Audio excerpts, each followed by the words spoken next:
Hello and welcome you all in this book reading session. Today we will discuss about a very interesting story. The story states that there is a wise man who is also a madman. Wiseness is considered as intelligence. On the other hand, when we talk about the madness, it is considered as a foolishness. If there is a wise person and there is a mad person, and if they collaborate with each other, the madness and the wiseness of one person, how it will outcome. So in this story we will discuss about a person who have one information and he shares it with the wise madman, and what was his response. Now let's start this story. The wise madman, एक अक्लमंद बेवकूफ़ इंसान। A young man, एक नौजवान आदमी, had determinant का मतलब होता है पुरज़म होना, मजबूत इरादा रखना, रेजोल्यूट या इसे पर्पसफुल भी कहेंगे। एक नौजवान आदमी ने एक पुरज़म इरादा किया that it was time to get married, कि अब वो वक्त आ गया है कि उससे शादी कर लेनी चाहिए। But he was not entirely का मतलब होता है कम्प्लीटली, मुकम्मल तौर पे, श्योर अबाउट हिज डिसीजन, लेकिन उसे अपने उस फैसले के मुतल्लिक मुकम्मल यकीन नहीं था। बिकॉज, क्योंकि he did not wish to make a grave mistake. Grave का मतलब होता है संजीदा, बुर्दबार, सीरियस या प्रोफाउंड भी इसे कहेंगे, कि वो नहीं चाहता था कि उससे कोई संगीन गलती हो जाए। नोइंग दैट, इस बात को जानते हुए, that the choice of the bride was probably the most important decision of one's life. Probably का मतलब क्या होता है? गालिबन, शायद, पॉसिबली या मे बी इसे कह सकते हैं हम लोग।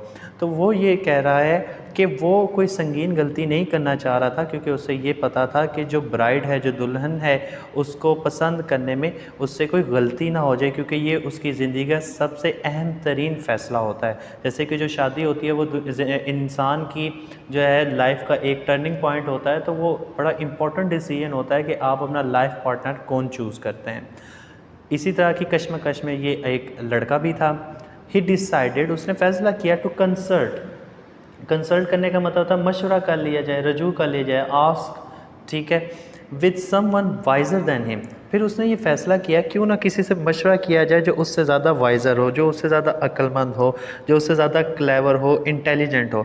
अब यहाँ पे हम लोग देख रहे हैं कि ज़िंदगी में ऐसे बहुत से मामलात आते हैं जिसमें हमें अपने से बड़े, अपने से ज़्यादा अक्लमंद इंसान की हमेशा ज़रूरत रहती है कि वो हमें उस चीज़ को गाइड करे। इसको हम इंग्लिश में मेंटोर भी कहते हैं, कि जो आपको गाइड करता है। He search the entire town, entire का मतलब यहाँ पे मैं दोबारा से बता देता हूँ, कम्प्लीटली होता है, उसने पूरे के पूरे कस्बे में तलाश किया।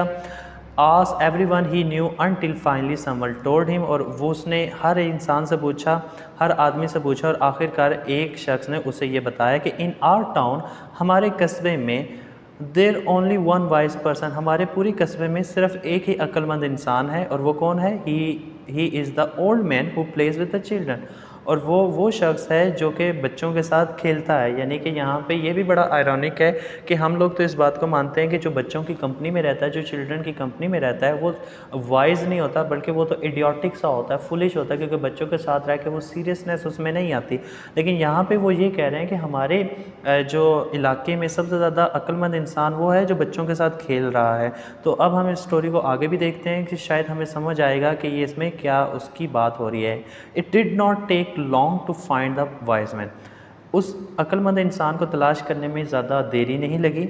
इनफैक्ट, दर हकीकत, it would be the hard to miss him there in the middle of the town's main square. अब वो कहता है मेन स्क्वायर जो टाउन का होता है वो मरकज़ी चौक होता है, ठीक है, जो पूरे उस इलाके के मरकज़ी चौक होता है उसे मेन स्क्वायर कहते हैं। अब वो कहते हैं कि उस आदमी को ढूंढने में ज़्यादा देरी नहीं लगी, क्योंकि वो शख्स तो मरकज़ी चौक के अंदर जो है वो खड़ा हुआ था।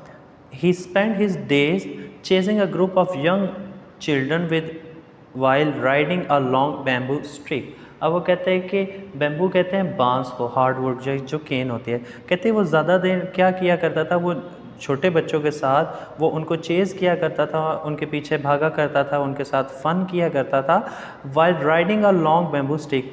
और राइड करना यानी कि वो उसके ऊपर चलते हुए किस चीज़ के वो लॉन्ग बैम्बू स्टिक, यानी वो बांस की जो एक बड़ी स्टिक थी उसके साथ जो है ना वो अपने पाँव के साथ बांध के तो वो उसके साथ चला करता था। और बच्चे ये देख के कि ये कितना हाइटेड बंदा है, तो बच्चे काफ़ी ज़्यादा हंसा करते थे। यानी बच्चों को हंसाने के लिए वो बैम्बू स्टिक अपनी टांग के साथ बांध लिया करता था, और उस तरह उसकी हाइट काफ़ी ज़्यादा बढ़ जाती थी। जैसे कि आप डिफरेंट जो है वो फ़नी सेगमेंट्स में देखते हैं किसी भी जगह पे कि कुछ लोग जो हैं वो इस तरीके से काफ़ी ऊंचे हो जाते हैं। प्रिटेंड करने का मतलब क्या होता है? दिखावा करना, ढोंग करना, प्रोफेस करना या अफेक्ट करना।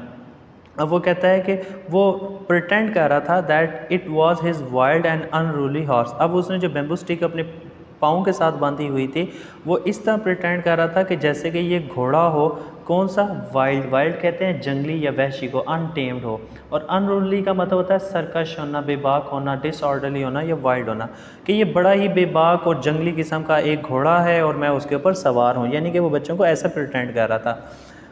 When the young man spotted him from a distance, जब उस नौजवान शख्स ने उसे दूर से देखा, he took note that he better approach the man carefully। उसने ये ख्याल किया कि ज़्यादा बेहतरी इसी बात में है कि उस आदमी के साथ एहतियात से बात की जाए।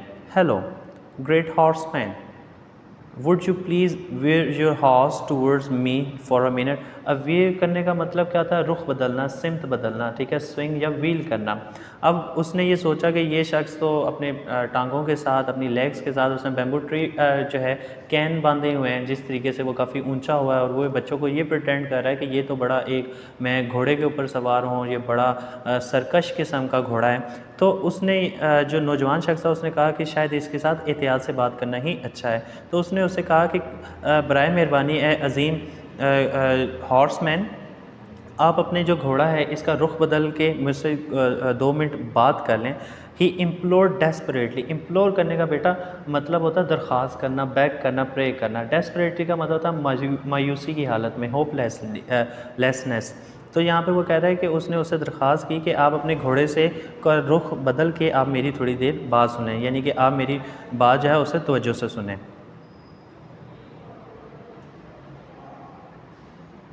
बी स्विफ्ट का मतलब होता है तेज़ होना, ठीक है, प्रॉम्प्ट करना, रैपिड होना, काफ़ी तेज़ी का। Be swift and state your business को, अब जल्दी से तुम अपना मामला मुझे बताओ। The man replied in a formal tone. उस आदमी ने एक रस्मी अंदाज से उससे कहा, as you can see my horse is wild and fierce. अब वो कहता है कि फियरस का मतलब होता है शदीद होना, दुरुस्त होना, वाइल्ड होना, विशियस होना। कहते हैं जल्दी से तुम अपनी बात करो, तुम देख सकते हो कि ये जो मैं जिस घोड़े पे बैठा हूँ ये काफ़ी ज़्यादा जंगली और काफ़ी खौफनाक है। And will kick you if you make a silly move, और ये तुम्हें टक्कर भी मार देगा, तुम्हें टांग भी मार सकता है अगर तुम सिली का मतलब होता है फुलिश, ठीक है, या स्टूपिड, तुम कोई स्टूपिड मूव करोगे तो ये तुम्हें किक भी मार सकता है। ही वॉन्ट, अभी वो उस तरीके से प्रिटेंड कर रहा है जैसे वाकई वो हॉर्स राइडिंग कर रहा है। ही वॉन्ट, उसने उसे वॉर्न किया। I wish to get married but I am in experience and need advice. अब वो कहता है कि मैं जो हूँ शादी करना चाहता हूँ लेकिन मुझे कोई तजर्बा नहीं है और मैं आपकी एडवाइस लेने आया हूँ। What can you tell me about women. आप मुझे एक औरतों के मतलब क्या बता सकते हैं। विच women would be the best choose for me, और कौन सी औरत हो सकती है, कौन सी लड़की हो सकती है जो मेरे लिए बेहतरीन जो है वो चॉइस हो सकती है। He ask humbly.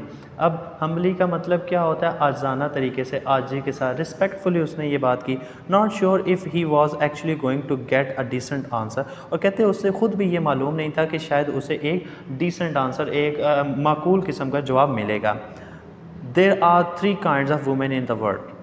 अब वो कहता है कि दुनिया में 3 तरह की औरतें होती हैं। Replied the horseman knowledgeably. अब वो कहता है कि उसने अक्लमंदाना तरीके से उसका जवाब दिया कि दुनिया में 3 तरह की औरतें होती हैं। अब ये बड़ा इंपॉर्टेंट है, ये आप साथ साथ इसको देखते भी जाएं, शायद आपको भी इससे कोई ना कोई इन्फॉर्मेशन नहीं मिलती जाए।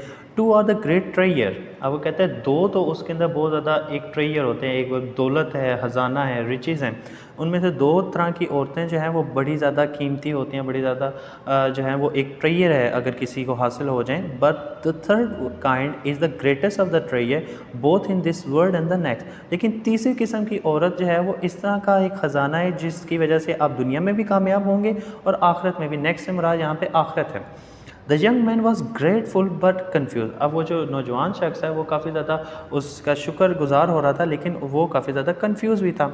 Would you mind expounding in your theories. अब एक्सपाउंड करने का मतलब होता है बयान करना, प्रेजेंट करना, और थ्योरी से मुराद है नज़रिया, जो राय आप दे रहे हैं, हाइपोथेसिस या इसे हम लोग थीसिस भी कह सकते हैं।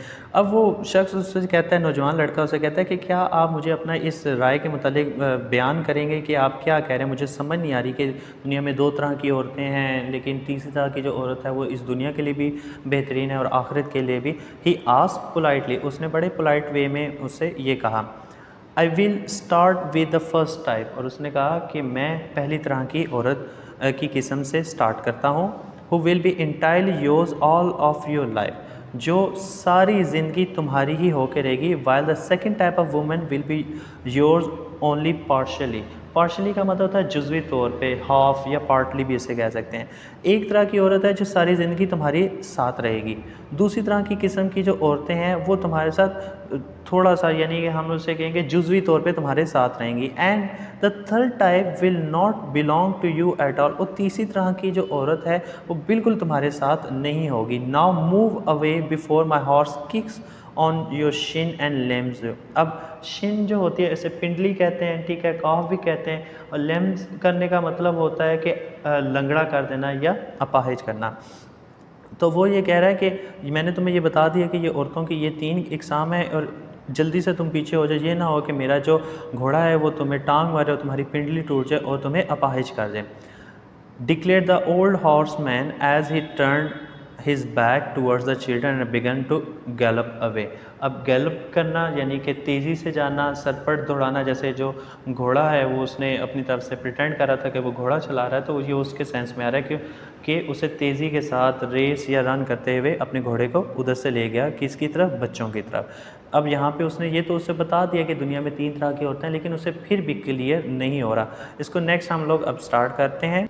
प्लीज़ वेट, बराह मेहरबानी रुकिए। Implore the young man, implore करने का मतलब मैं आपको ऑलरेडी बता चुका हूँ, इसका मतलब होता है दरख्वास्त करना, बैक करना। उस नौजवान लड़के ने दरख्वास्त की। स्टिल कन्फाउंडेड, अब कन्फाउंड करने का मतलब बेटा क्या होता है कि उलझा होना, ठीक है, अमेज या स्टैगर होना, कि उसने उलझे हुए लहजे में उसे फिर कहा, दरख्वास्त की कि प्लीज़ आप रुक जाइए। Now that you have shared your invaluable wisdom with me. अब वो कहता है कि आपने मेरे साथ इतना अपनी अक्लमंदाना जो है वो बात की है, मेरे साथ शेयर किया है, please tell me what do you mean exactly. लेकिन आप मुझे ये भी तो बताएं ना कि इससे आपकी क्या मुराद थी, मुझे अभी तक आपकी बात समझ नहीं है और मैं काफ़ी उलझा हुआ हूँ।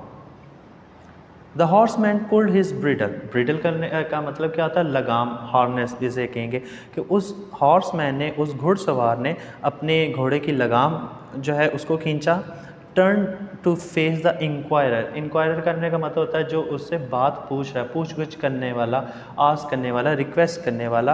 अब वो कहते हैं कि उसने उस नौजवान की तरफ अपना चेहरा किया। All right, let me tell you clearly once, अब मैं तुम्हें एक मरतबा ही इस सारी बात को समझाता हूँ। एंड वंस फॉर ऑल, यानी हमेशा हमेशा के लिए। वंस एंड फॉर ऑल का मतलब होता है हमेशा हमेशा के लिए।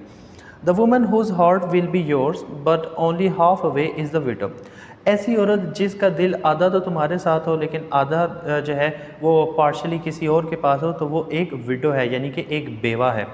ऑल दो चाइल्डलेस, जिसके कोई बच्चे नहीं हैं। She'll always hold on to the fond memories of her late husband, और वो कहता है कि हमेशा ऐसी औरत जो बेवा है, जिसके बच्चे नहीं है, वो हमेशा अपने उस पुराने हस्बैंड के मतलब ही सोचती रहेगी, और उसकी जो मेमोरीज़ हैं, जो मोहब्बत भरी मेमोरीज़ हैं, वो उनके मतलब ही सोचती रहेगी, अपने मरहूम शोहर के मतलब। There is another type of woman, और एक और तरह की औरतें भी हैं, who will never share her heart with you, जो तुम्हारे साथ तो कभी अपना दिल जो है वो शेयर नहीं करेंगे, यानी तुमसे कभी भी मोहब्बत नहीं करेंगे। And she is the window with the children, और वो ऐसी किस्म है जो कि एक बेवा है जिसके बच्चे भी हैं। यानी कि वो कह रहा है कि 3 तरह की औरतें हैं। एक औरत वो है जो बेवा है लेकिन उसके बच्चे नहीं हैं, अभी भी उसका दिल जो है वो अपने मरहूम शोहर के लिए धड़कता है। दूसरी तरह की जो औरत है वो ऐसी है जिसका दिल, यानी कि आधा दिल भी तुम्हारे पास नहीं है, यानी वो ज़रा भी तुमसे मोहब्बत नहीं करती। और ऐसी जो लड़की है, ऐसी लड़की विडो होती है और उसके बच्चे भी होते हैं, यानी कि आधा दिल तो उसका पुराने शोहर की तरफ होता है और आधा दिल जो है वो अपने उन बच्चों के लिए धड़कता है।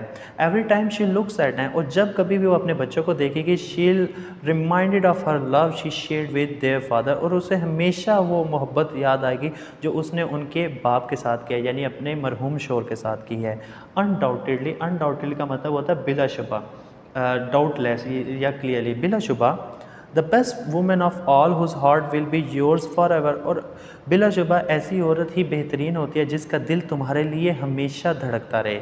Is the women who has never shared with any one before you, और इस तरह की औरत अपना दिल, अपनी मोहब्बत आपके अलावा किसी से भी शेयर नहीं करती। Now get out of my way before my horse knocks you out, और यहाँ से आप चलते बनो इससे पहले कि ये जो मेरा घोड़ा है ये आपको कोई नॉक कर दे, आपको कोई बैंग या हिट कर दे आपको। अब यहाँ पे उसने 3 तरह की औरतों का बता दिया कि एक तरह की औरत वो होती है जो विडो है लेकिन उसके बच्चे नहीं हैं, उसका दिल अभी भी अपने मरहूम शोहर के लिए धड़कता है। दूसरी तरह की औरतें ऐसी होती हैं जिनके बच्चे भी हैं और वो बेवा भी है, और वो हमेशा आधा दिल उनका अपने मरहूम शोहर के लिए धड़केगा, आधा दिल उसके बच्चों के लिए धड़केगा। तो इस तरह की औरतें भी आपके साथ नहीं चल सकते। हाँ, तीसरी तरह की जो औरत है जो उससे पहले जो है उसने कभी भी अपना दिल किसी के साथ शेयर नहीं किया, तो ऐसी औरत आपकी ज़िंदगी के लिए बेहतरीन साथी जो है साबित होती है। Dear old man, I have one last question to ask, may I. अब वो कहता है कि ए बूढ़े आदमी, मेरे पास एक आखिरी क्वेश्चन है जो मैं आपसे पूछ सकता हूँ। अब मे आई यहाँ पे उसने पोलाइट रिक्वेस्ट की है। Go on then, he replied a little annoyed. अब वो कहते हैं उसने थोड़ा सा अनॉयड होते हुए उसे कहा कि ठीक है तुम पूछो जो तुमने सवाल पूछना है। Your wisdom is unrivalled. अब अनराइवल्ड का मतलब होता है बेमिसाल होना, अनईक्वल होना। कहते हैं कि आप तो बेइंतहा अक्लमंद इंसान है। Why do you pretend to madness, और आप ऐसे क्यों प्रिटेंड कहते हैं कि आप पागल हैं, हालांकि आपने जो बात की है ये तो बड़ी अक्लमंदाना बात की है।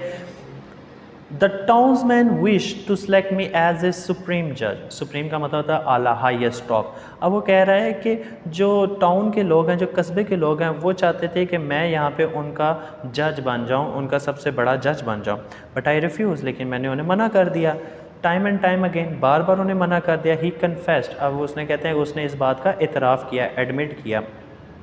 नेवरदलेस, इसके बावजूद, नेवरदलेस का मतलब होता है however, they insisted that there was no other wise man in the town whom they could trust. लेकिन बार बार वो यही कहते रहे कि आपके अलावा इस पूरे कस्बे में कोई अक्लमंद इंसान नहीं है। They wouldn't leave me alone, और वो मुझे अकेला नहीं छोड़ना चाहते थे। देयरफॉर, इसलिए I had no choice but to pretend that I lost my mind, और इसलिए मेरे पास इसके अलावा कोई हल नहीं था कि मैं उन्हें कहता कि मैं पागल हो चुका हूँ, मुझे जो है I lost my mind. Inside though I am still the same, हालांकि अंदर से मैं अभी भी जो है वो उसी तरह का अक्लमंद इंसान हूँ।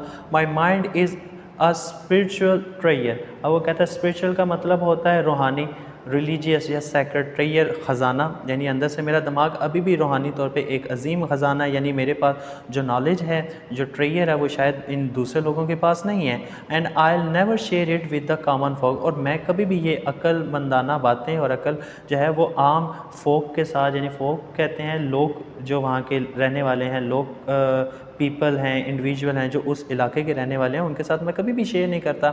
Having imparted his precious secret, impart करने का मतलब होता है अनायत करना, अता करना, कम्युनिकेट करना, रिलेट करना। हिज प्रीशियस सीक्रेट, उसने अपना इस कीमती राज जो है, प्रीशियस वैल्यूएबल जो है वो राज उसके साथ जब शेयर किया, the wise mad main road towards the gangs of the boys. Gang का मतलब होता है झुंड, ग्रो, क्रू या कंपनी। तो उसके साथ ही जैसे ही उसने अपना ये बात की, उस वाइज मैड मैन ने इसके साथ ही वो उन बॉयज़ की तरफ चला गया, लड़कों का जो ग्रो था, और उसके साथ चला गया। Who were impatient to continue their unfinished battle, जो कि उसका बेसब्री से इंतज़ार कर रहे थे ताकि वो जो एक बैटल, यानी उनके साथ जो वो कोई खेल खेल रहा था, उसको कंप्लीट किया जा सके।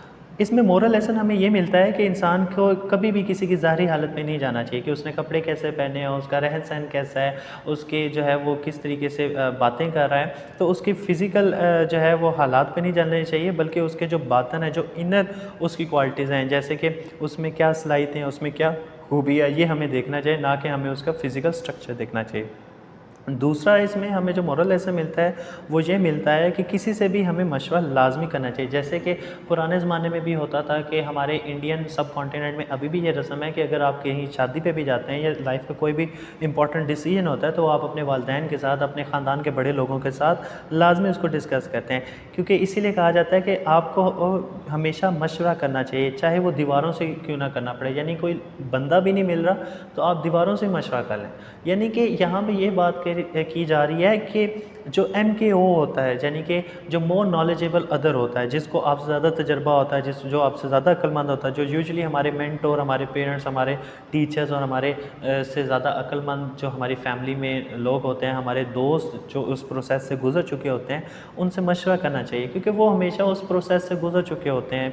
उस तमाम मनाजिल तय करके वो उस एज तक पहुँचे होते हैं, उन्होंने ये सब चीज़ें देख चुके होते हैं, उन्हें पता होता है इस बात में क्या फ़ायदा है, क्या नुकसान है।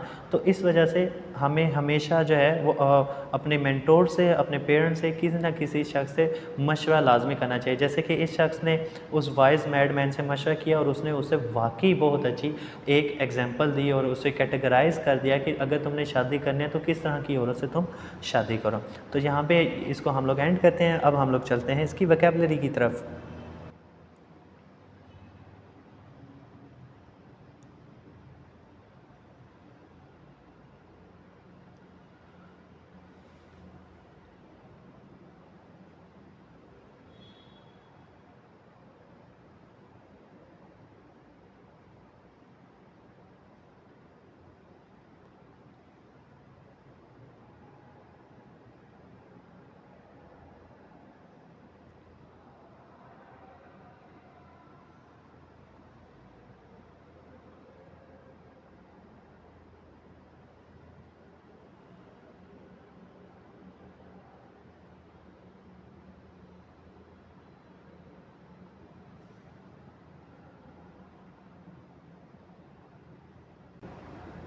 Thank you for watching this whole video.